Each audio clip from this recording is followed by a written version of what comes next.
Hi there. I'm sitting down with Justice Horn to discuss, I guess, basically his presidency and just everything that's going on with him. So, Justice, how are you doing? Good, I'm doing good. How are you? I am doing great. What were you expecting with the race being so tight? Were you expecting this outcome? So I don't think anyone was expecting the outcome on our side of things. I think what really surprised me was the low voter turnout. I mean, I know that we were in a weird transition period at the time and school was being canceled.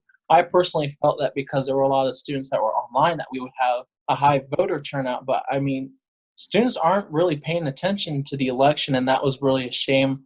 And I think everyone ran a good race, and I mean, we have the outcome we do now. Well, the race was extremely tight, and we saw a lot of polarization between the three tickets during this campaign. What do you think caused that? I think it was, and I will be very honest, I think it was kind of a new guard against old guard, so that it was very easy to kind of say, well, this problem is associated with the current SGA, but I'm very, very proud of everything we accomplished. I mean, for being the one that's only been at UMKC for a year and both of the tickets being at UMKC the longest amount, I think we really picked up the helm and built an SGA we thought that the students deserved. So I personally am very proud of all that we've accomplished in my presidency, but also my team and even the other branches. But I think with the polarization is I mean, it's good energy, even if we don't want to admit it or not. It's energy, and I can agree that we all want to see UMKC better. That all the tickets wanted that. It's just how we do that. That is where we disagree on. Mhm. And it seems that this campaign was very demanding. Did it affect other parts of your life? Oh, absolutely. So it's not only, and I know a lot of people when you're running for reelection, it is from a position of strength, being an incumbent president. But not only was it trying to campaign, but also be the current president, but then also really stepping up on behalf of the student body because of the whole coronavirus and how the administration was, I mean, handling it. Not only with, we heard the news out of Mizzou that we got a positive case, but also kind of pushing the administration, upper administration, to not only cancel school, but even look at refunds, look at pass or fail metrics.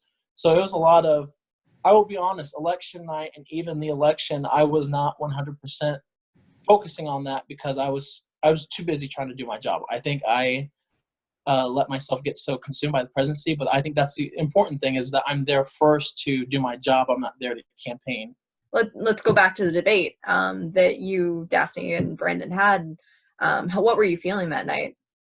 I think it was lively. That's like absolutely. I think there was a lot of good energy, and I mean last year's debate, and even looking at film of previous debates, I'm happy that there was one attendance, and then that there was energy in the room. I mean, I want us to continue to have a debate that is that not only well participated, but also that it's well attended. I think uh, hopefully years and years that will continue to grow where we'll have to, I don't know, put it in Pearson. It's going to be a big old thing. But I think every presidential debate should be a big thing like that. I'm happy that everyone brought the energy. Everyone brought those that they supported them. But I think it was a good night. And I'm also happy that U News was the one hosting that. That's how it should have been in the first place. But yeah. Well, we appreciate that. It was definitely a fun night. Even though it got heated at some points, it was a good time. It was a good time. Um, for you personally, what do you think the greatest change was that you helped make in SGA? I think the greatest change made is I'll kind of say two things. I think one, establishing an SG that not only worked for students and advocated for them and pushed for actual policy change. I think given the students in SGA that a Division One university in Kansas City should deserve, I think that's what we accomplished. But then also instilling in students that there is hope. I think a big part of my year was having students hope in their SGA, their elected representatives, or even the trajectory of the university. I know no one thought, for example, oh, we could change counseling services, or we could change the how the libraries ran, or we could even, for example, get the Chief State the Chiefs Day parade canceled. It's like you instill a lot of hope in students, and that things could change. Things aren't always as they seem, and that's something I really want to stress. Not only my presidency, but also SGA moving forward. That just because things are the way they are doesn't mean that they always have to stay that way. Now, more of a serious question, Mhm. is there anything during your term that you regret doing, or something you regret not doing? I think something I regret doing is I think reaching out more to the other kind of partners in our community. So that maybe MCC. I know I wish I would have worked with them more, and I know that we personally got invited by KU Senate and K State's SGA to visit and also engage with them. I wish I could have done more of that external part. A lot of any community engagement I did was just kind of Kansas City, but there were a lot of pending invitations. But I personally felt that it would be selfish of me to just leave a whole week and have basically a vacation at another university when there was so much to be done at our own university. There was so much just building everything up, implementing policy, and even events that I had to be at. I never wanted to leave UMKC because I didn't just want to abandon it for a week. Mm-hmm. So I think I wish I would have had more relations with other SGAs, but then also this is only a year term. I mean, I need to spend my time where it's needed. So, Justice, going forward, do you think SGA is in good hands now?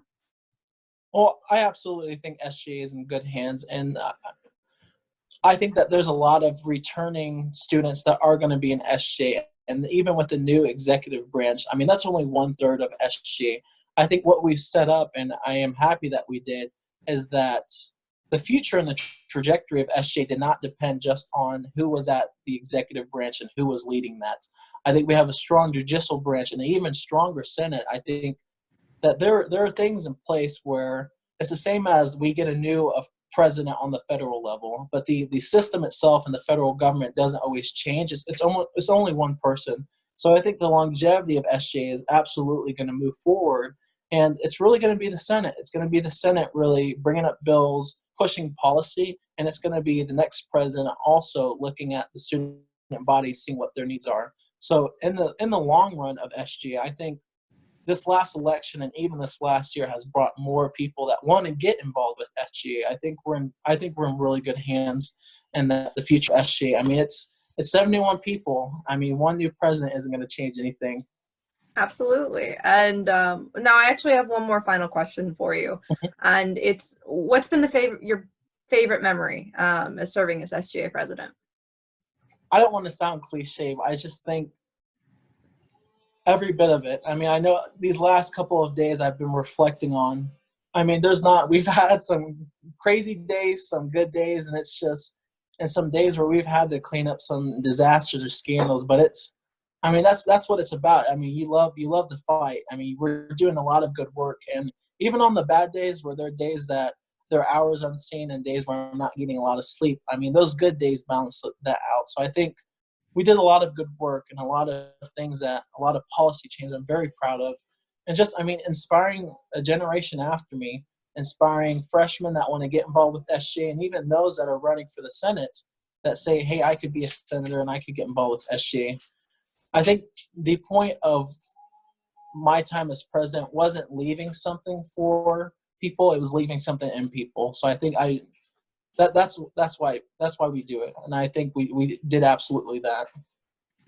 All right. Well, Justice, thank you so much for sitting down with us and talking, and we hope to hear much more from you. All right. Thank you very much.